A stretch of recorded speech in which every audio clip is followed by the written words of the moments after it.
단언합니다만 네. 국제사회 조롱거리가 네. 무석기 시대만도 못한 일본이 연금이 우리보다 더 사정이 좋은데도 그러네요. 자기들 발언을 책임 못 지고 자기들이 사실과 다른 얘기를 하니까 숨기고 싶으니 유튜브 생중계도 반대를 하는 거고 항사 회의록을 남기는 것도 반대하는 네. 거야.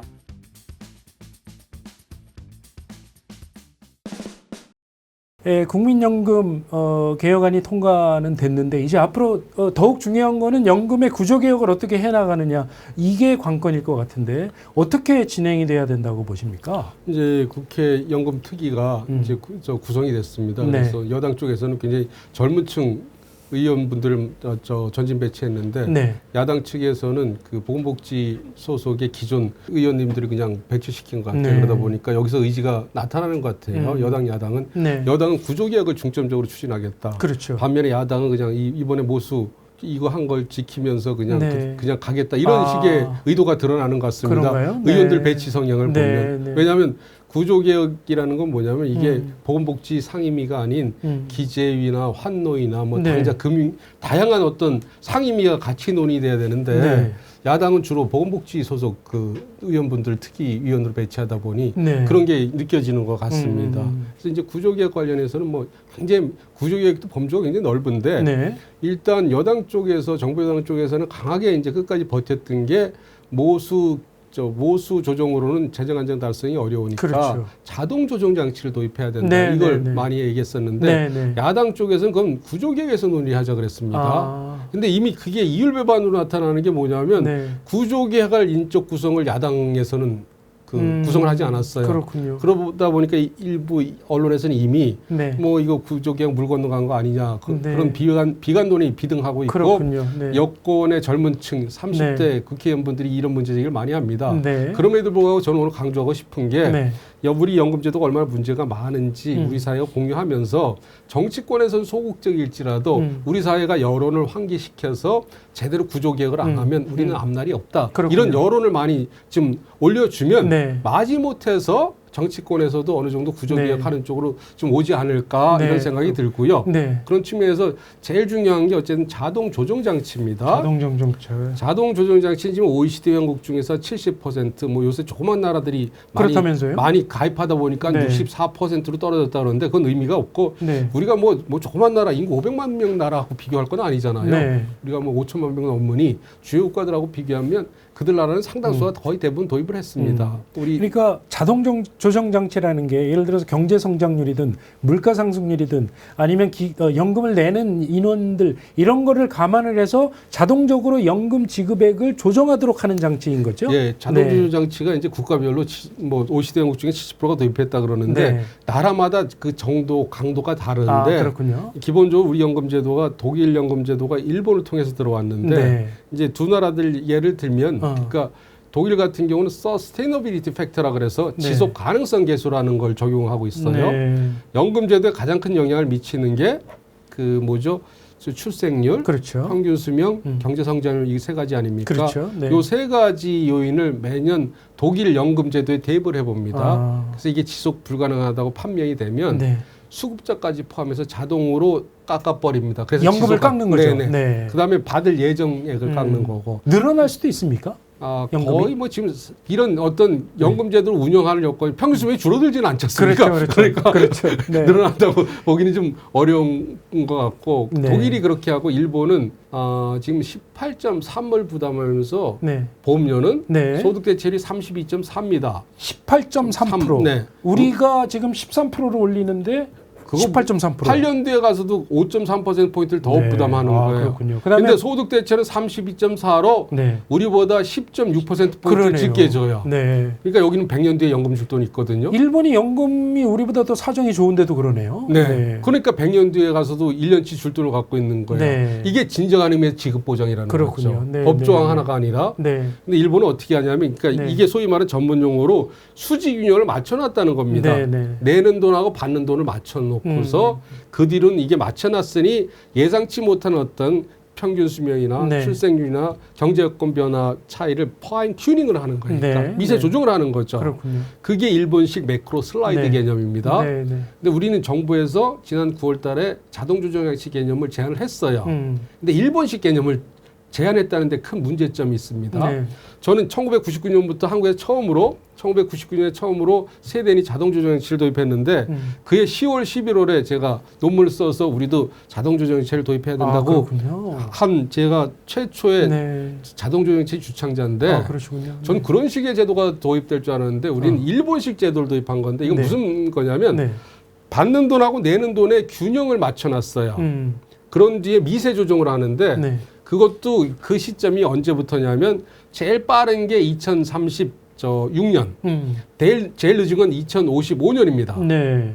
그러니까 뭐 야당이 자동조정장치 도입을 굉장히 반대하거든요. 자동 삭감 조치라고. 그런데 그렇죠. 이것도 사실과 다릅니다. 네. 우리가 노동시장 계획에서 더 오래 가입하면 연금이 안 깎일 수 있어요. 핀란드식으로. 네. 그런데 야당이 반대하고 있으니까 야당이 뭐 어떻게 수용한다 그래도 제일 늦게 도입되는 걸 받아들일 거 아니에요. 정치적으로. 네, 그렇겠죠. 그럼 2055년이라 그러면 네. 2054년 55년이라 하면 지금으로 30년 뒤잖아요. 그러니까 2055년에 도입을 한다 이런 네네. 얘기죠. 지금 그 그거 장치를? 그런데 네. 뭐 지금 많은 전문가도 그래서 제가 사회비 전문가라고 부르고 네, 있습니다. 네, 네. 자동조정장치를 도입하면 연금액이 삭감되니 시기상조라 그러는데 예를 들면 우리가 연금을 배운 나라인 독일이나 일본이 이미 2004년에 도입했어요. 네. 2055년에 처음 도입한다 그러면 그게 그 뭡니까? 51년 뒤에 도입하는 거 아니에요? 그러네요. 그게 무슨 시기상조예요? 거의 고갈되고 나서네요. 아니 그러니까 뭐가 네. 지금 왜 국제경제에서 기업들이 1, 2년만 뒤져도 생존 문제가 있는데 네, 네. 51년 뒤에 도입하는 게 무슨 시기상조입니까? 네. 그분들 전문가 아니라고 제가 공개적으로 발언하고 있는 네, 거예요. 네, 네. 자동조정체 공부 좀 제대로 하고 비판해라. 그런데 무슨 얘기냐면 정부가 제안한 게 이렇게 제일 빠른 게 36년, 제일 늦은 게 네. 55년인데 야당하고 협상해서 받아들인다 해도 55년일 거 아닙니까? 네. 그럼 아까 제가 말씀드렸잖아요. 이번에 연금 계약은 50세 이상 연령층의 연금 기득권을 더 강화한 조치다. 네. 이분들은 자동조정장치가 도입된다 그래도 아무런 고통 없이 네. 받을 거 다 받아먹고 더 그러네요. 받아먹고 저세상 가요 빠이빠이. 그렇군요. 그 뒤부터 자동조정장치가 작동되는 그러니까 거예요. 2055년에 도입되면 역시 그럼, 지금 젊은 층이 그러니까 부담이 되겠네요. 그 부담을 몇 배로 더 부담을 해야 네, 되는 네, 거예요. 그렇군요. 그러니까 제가 전문 용어로 쓰는 게 뭐냐면 비난 회피 전략을 아. 정부가 채택했다. 네. 자동조정장치라고 도입한다고 했는데 결국 미래 세대를 더 힘들게 하는 거다. 네. 그러니까 자동조정장치는 해야 되는데 하려면 우리가 빨리 해야 연금을 되겠네요. 배운 나라처럼 빨리 하고 네, 빨리 해야 되겠네요. 빨리 하는 것도 중요하지만 네. 가입자만 고통 분담하는 게 아니라 낸 거들 몇 배 더 받는 수급자도 같이 고통 분담하는 자동 조정 장치가 돼야 된다는 거예요. 그렇군요. 근데 그건 쏙 빼놨어요 지금. 네. 그래서 요약하자면 제일 중요한 구조개혁 첫 번째는 네. 자동 조정 장치를 자동 도입해야 조정 장치 되는데 도입해야 된다. 우린 수직 경영이 안 맞기 때문에 네. 일본식 정부가 제안하는 일본식 매크로 슬라이드 개념은 안 되고 네. 안 맞고 제가 제안하는 건 핀란드식의 준 뭐 자동 조정 장치인데 그런 식으로 가입자 수급자가 같이 고통 분담할 수 있는 자동 조정 장치를 가급적 내년부터라도 빨리 네. 도입하는 정치적 합의 타결을 봐야 된다. 그렇군요. 그리고 네. 이제 네. 다른 구조 개혁은 이제 여러 가지가 있는데 몇 네, 가지만 네, 제가 네. 말씀드리면 네, 네, 네. 지금 우리 기초연금이 엄청 또 문제입니다. 네. 이게 노무현 정부 연금 개혁할 때 뭐 개혁이 시급하다고 급여율은 좀 낮추고 범위 올리자 그랬더니 그 당시에 그 특정 정당들을 뭐 대변하던 전문가들이 우리한테 지금 급한 건 국민연금 재정 안정화가 아니라 모든 노인한테 세금 걷어서 기초연금 주는 게 더 급하다 그러면서 도입된 제도가 2008년부터 도입된 기초노령연금이라는 네. 제도가 2013, 14년에 기초연금으로 바꿨습니다. 네, 네. 지금 묻지도 않고 따지지도 않고 65세 이상 노인 70%에는 세금 걷어서 기초연금이라는 걸 주고 있어요. 그러니까 모든 사람의 70%가 네. 받고 있죠. 지금 현재 노인 인구가 1,000만 명이 넘어섰거든요. 네. 조만간 2차 배분 세대가 퇴직하면 1,500만 명이 넘어요. 그렇겠죠. 이걸 네. 그대로 놔두면 1,500만 명의 70%는 묻지도 않고 따지지 않고 세금 걷어서 연금 주는 거예요. 네. 그럼 젊은 층의 불만이 하늘을 찌르겠죠. 네. 지금도 이미 특정 조선일보란 매체를 제가 네. 언급하겠습니다. 네. 얼마 전 거기 보도에 따르면 부부가 근로를 할 경우는 월 700만 원의 근로소득이 있어도 기초연금 받는 게 가능해요. 아, 그렇군요. 이 내용을 젊은 층들이 알게 되면 네. 최저생계비 이게 어렵게 그 안정되지 못한 비정규직으로 네. 힘들게 근로하면서 월급 조금 받는 친구, 저 젊은 친구들이 보면 이거 네. 분노감 느끼는 거 아니에요? 그리고 국민연금도 이거 엉망인데. 고령층도 진짜 가난한 사람들한테 네. 돌아가야 될 혜택이 잘 사는 사람들한테 무조건 n분의 1로 나눠주다 보니까 그렇게 네. 돈을 쓰고도 아직도 OECD 회원국의 그렇군요. 중에 노인 빈곤율 최고라는 그것만 자꾸 언급하는 거예요. 네. 노인 빈곤율이 높다는 문제를 제시하는 네, 네. 문제를 이렇게 자꾸 이슈레이징하는 정치인이든 사회복지 전문가든 이쪽 분야 전문가라 그러면 네. 좀 솔직해지라는 거예요. 그렇군요. 당신들의 목적은 뭐냐? 포퓰리즘 뒤에 숨어서 네. 표도를 얻으려고 그걸 악용하는 거냐? 아니면 진짜 당신들이 주장하는 것처럼 노인 빈곤율을 낮추려고 그러냐? 낮추려고 그러는 거냐? 그렇다 그러면 15년 전부터 OECD에서 지금 계속 정책 공고, 팔러시 레코멘데이션 하고 있어요. 네. 한국의 기초연금은 투입 비용 대비 노인 빈곤 완화 효과가 굉장히 낮다. 이 제도를 대대적으로 고쳐야 된다. 더 심각한 문제는 OECD 가처분 소득 기준으로도 빈곤하지 않은 노인과 진짜 리어카 끌면서 폐지 줍는 노인들이 기초연금이란 하나의 제도를 통해서 똑같은 액수를 받는다. 네. 이건 말이 안 된다. 그러네요. 대상자를 줄이고 우리가 악명 높은 OECD 회원국 중에 최고 높은 노인 빈곤율을 지르기 위해서는 진짜 폐지를 주어야만 생활이 가능한 그런 노인한테 더 지급하는 그렇군요. 쪽으로 고치라고 15년 전부터 계속 네. 그 권고를 하고 있는데 네. 다른 부분에 대해서는 그렇게 OECD 수치를 많이 쓰는 네. 전문가, 정치인들, 네. 정부마저도 왜 그건 얘기를 안 하냐 이거예요. 그래서 연금 개혁을 국민연금뿐만 아니라 기초연금 네. 종합적으로 다 체계를 다 손을 봐야 된다 이런 얘기가 그게 나오는 이제 거군요. 구조개혁이고 하나는 제가 네. 또 복잡하지만 더 말씀드려야 네, 되는 네, 게 네. 아까 퇴직연금 말씀드렸잖아요. 네, 네. 이게 보험료 부담이 8.33이에요. 국민연금 9% 우리가 1998년부터 지금까지 부담해왔지 않습니까? 네, 네. 8.33이었구나. 쌤 아니에요. 큰 차이 안 나잖아요. 네, 네. 국민연금 9% 내면서 예전에 3% 내면서 70% 지급받고 요새 9%에 41.5 소득대체율도 받는 돈도 적다고 난리 치고 있는데 네. 퇴직연금은 15% 채 안 나와요. 소득대체율이. 그렇죠. 이거 뭔가 문제가 엄청 많은 거 아닙니까? 네, 네, 네. 이게 이제 그냥 모래알식으로 그냥 금융기관이 하나하나 운영하다 보니까 이게 그냥 가입자들한테 아무런 혜택도 없고 여기서 중요한 포인트가 하나 있습니다. 네. 우리가 알고 있는 복지국가들 중에서 네덜란드, 덴마크, 스위스, 호주 같은 나라는 전체 노후소득에서 나라가 운영하는 공적연금의 비중이 굉장히 낮습니다. 네. 기업에서 운영하는 우리 지금 퇴직연금이나 기업연금의 대다수 노후를 의지해요. 네. 근데 그 나라는 왜 그러냐면 그 퇴직연금, 기업연금을 컴펄서리 영어로 강제 적용을 시키는 거예요. 근데 우리는 어떤 문제가 있냐면 이걸 자발적 선택에 맡겨요. 네. 영어 표현은 발런터리 베이시스에서 네. 그 퇴직연금을 운영하다 보니 전체 퇴직연금 가입 대상자 중에서 지금 53%만 적용을 받고 있어요. 네. 근데 OECD 가이드라인은 뭐냐면 그 퇴직연금이 강제 적용 제도가 돼야 이걸 우리나라의 공식적인 노후소득 대체로 인정해 주겠다는 건데 그 기준은 전체 타겟 파퓰레이션 그러니까 퇴직연금 가입 대상자 중에 80%에서 85%가 되면 이걸 한국의 공식적인 노후소득 보장 소득 대체로 인정해 주겠다는 네, 거예요. 그게 네. 15%가 될지 20%가 될지 네. 지금 53%지 않습니까? 53%. 그대로 놔두면 100년 하청이죠. 80, 85가 안 될 거 아닙니까? 그렇죠. 그러니까 지금 지난 9월 달에 작년 9월 달에 정부가 내놓은 안 중에 중요한 게 이제 많이 간과를 하고 있는데 퇴직연금의 점진적 강제화 조치라는 게 있습니다. 네, 네, 네. 이게 굉장히 중요한 핵심적인 구조개혁에 해당될 수 있다는 거예요. 네, 네. 대기업을 중심으로 점진적으로 이걸 강제화를 해서 대상자 중에 80%가 넘어가면 제가 쓰는 좀 아주 점잖은 표현은 아닌데 네. 갑툭튀 갑자기 튀어나와서 네, 네. 한국의 소득 대체율이 40% 그대로 유지했을지라도 최소 15% 25%가 더 올라가서 한국의 공식적인 노후소득 보장 제도의 소득 대체를 OECD가 55% 또는 60%로 인정해 줄 수가 있다는 거예요. 네.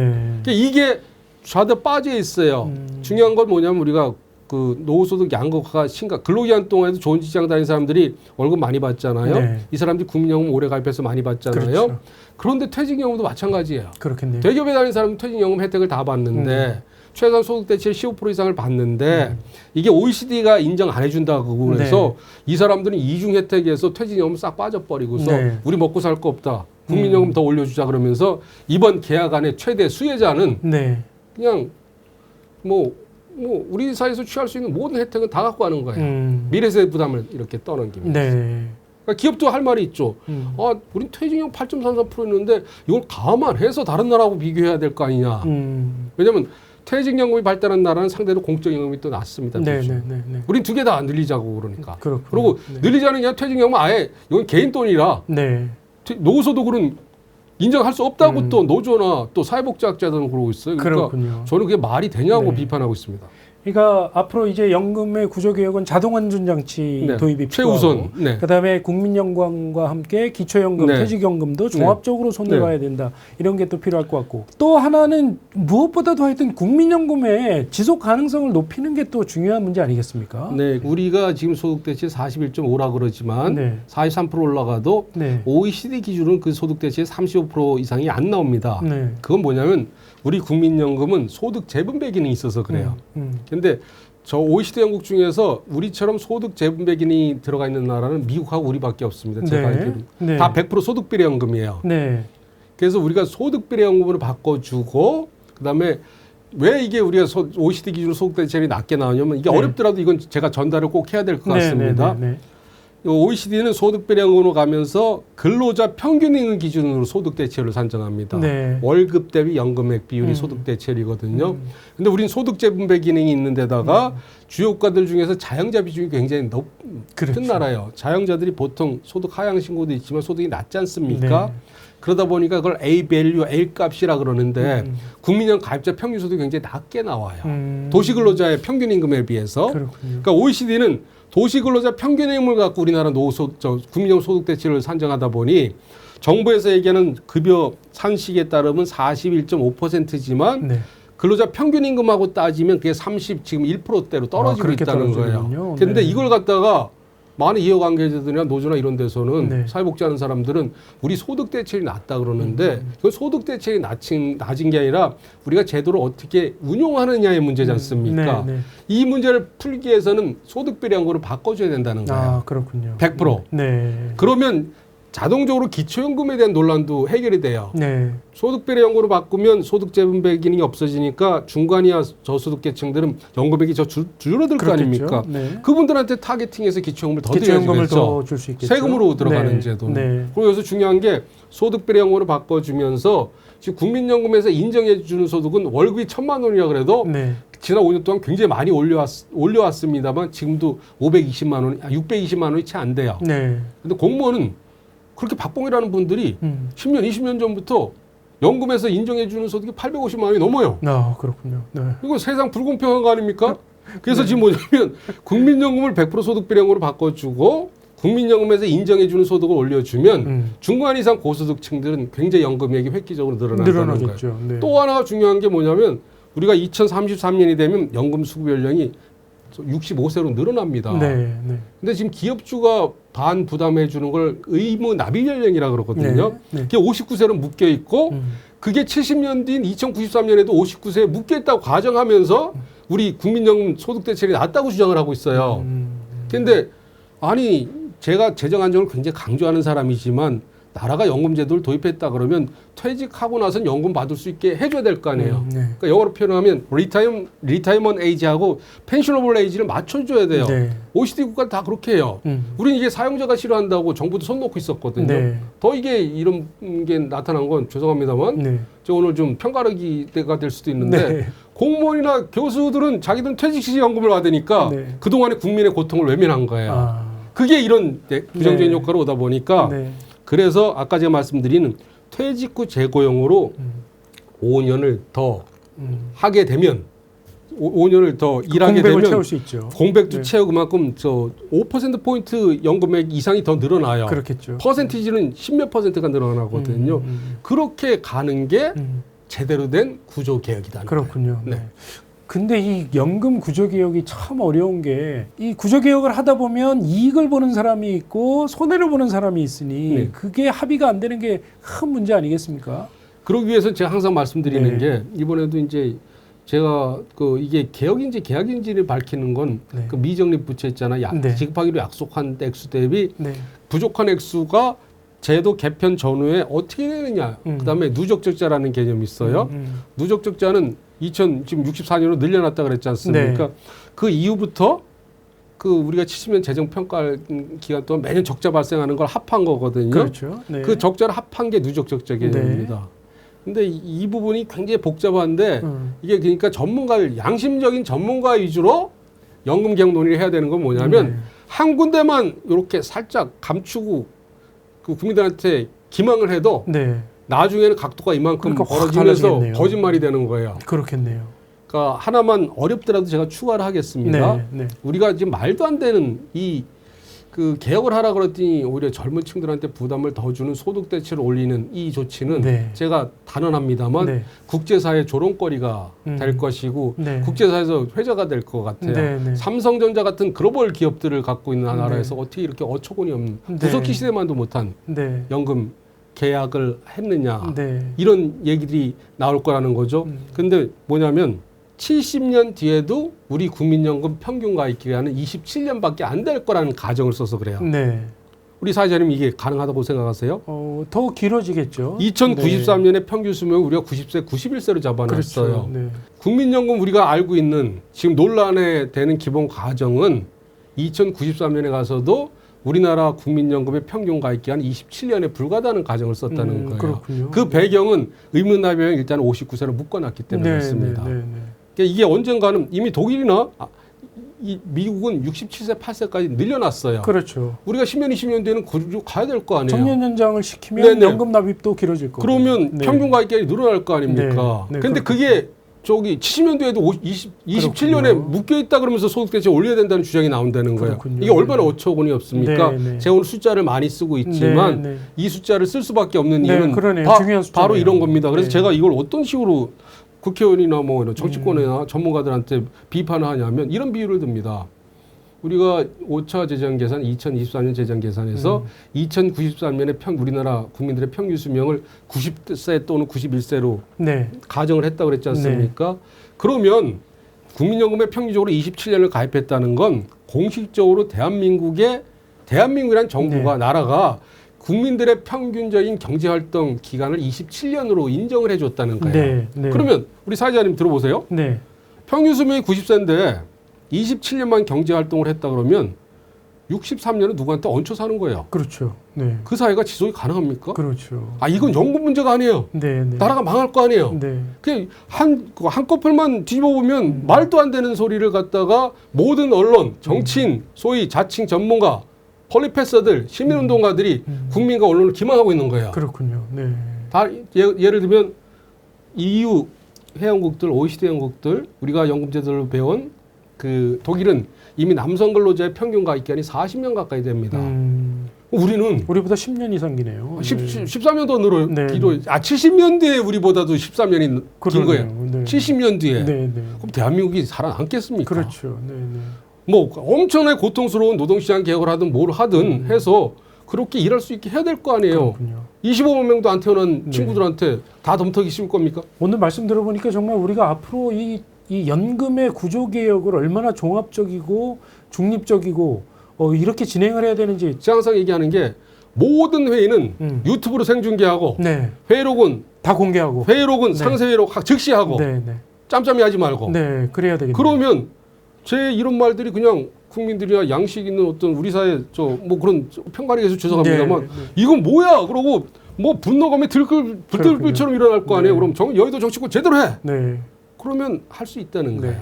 그러니까 제가 마지막으로 말씀드린 건 네, 네. 제도 개편 현재 제도를 유지할 때 미적립 부채는 얼마고 줄 돈 부족한 건 액수는 얼마고 이렇게 고용 연장을 했을 때 그러니까 지금은 누적 적자 줄어든다는 거 이렇게 하면 미래 세대 부담 덜어준다고 정부 부처에서도 발표하고 있는데 네, 네. 고용을 우리가 5년 최소한 7, 8년 더 해야 될 거 아니에요. 인생 그렇죠. 100세 시대. 그렇죠. 그러면 우리가 낸 것보다 많이 받기 때문에 평균적인 국민연금 가입자들이 1년 더 가입이 늘어날 때마다 네. 국민연금 재정은 급속도로 악화됩니다. 그렇겠죠. 그래서 이번에 제도 개편한 걸 예를 들면 의무납입 연령을 장기적으로 한 67세까지 올린다 그러면 후세대한테 부담을 훨씬 더 많이 떠넘긴 게 수치가 나와요. 네, 네. 그런 수치를 공개하라는 거예요. 네. 거짓말하지 말고 더 이상. 그러니까 있는 그대로 네, 다 있는 내놓고. 그대로. 그래서 네. 자꾸 국민들을 설득하기 어렵다 그러지 말고 지금에 이렇게 숨기는 건 특정 세대, 특정 네. 연령층들한테만 더 기득권을 강화시키는 거니 그렇군요. 다른 나라들처럼 일본은 후생노동성에서 연금 논의하는 거 모든 걸 발언자별로 다 상세 네. 홈페이지에 올립니다. 네. 왜 우리는 그걸 못합니까? 그렇군요. 그걸 네. 전문가들도 반대를 하는데 그 이유는 자기들 발언을 책임 못 지고 자기들이 사실과 다른 얘기를 하니까 숨기고 싶으니 유튜브 생중계도 반대를 하는 거고 상세 회의록을 남기는 것도 반대하는 거 아니겠어요? 그렇군요. 그래서 오늘 이 방송을 듣는 분이 있다 네. 그러면 모든 회의는 생중계하고 네. 영구적으로 보관하게 하고 상세 회의록을 작성하게 하라. 그렇군요. 그러면 저희가 고통스럽지만 좀 더 제대로 된 구조개혁으로 갈 수 네. 있는 어떤 지름길이 될 수 있을 것 같습니다. 그렇군요. 오늘 박사님 말씀 들어보니까 우리 국민연금 개혁이 나아가 모든 연금 개혁을 얼마나 합리적으로 철저하게 투명하게 추진을 해야 될지 그 중요성을 알 수 있게 된 것 같습니다. 오늘 박사님 말씀 잘 들었습니다. 불러주셔서 감사합니다. 네. 고맙습니다. 지금까지 윤석명 한국보건사연구원 연구원님 모시고 연금 구조개혁에 대해서 말씀 들어봤습니다.